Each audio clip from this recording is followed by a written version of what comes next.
শেখ শাহজাহান খেল কি খতম। হ্যাঁ, কারণ ইডির কাছে মাথা নত করেছেন শেখ শাহজাহান, এমনটাই নাকি আমরা জানতে পারছি। ইডির কাছে মাথা নত শেখ শাহজাহানের। তিনি 5ই জানুয়ারির ঘটনায় ক্ষমা প্রার্থী, সূত্র মারফত এমনটাই খবর। এবং তিনি বলছেন নাকি হঠাৎ করেই ইডি তল্লাশিতে গিয়েছিল বলে আমি ভয় পেয়েছিলাম এবং গ্রেপ্তারির ভয় পেয়েছিলেন শেখ শাহজাহান। সেই সময় তিনি তার অনুগামীদের ফোন করে সাহায্য নেন। ইডি সূত্রের আরো খবর, কোটি কোটি টাকার সম্পত্তির বিষয়ে স্বীকারোক্তি শাহজাহানের, এটাও সূত্র মারফত সামনে আসছে।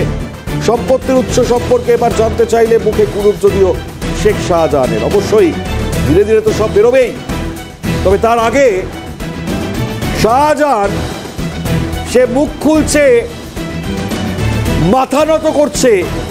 এটাই এই মুহূর্তের সব থেকে বড় আপডেট জানাচ্ছি আপনাদেরকে।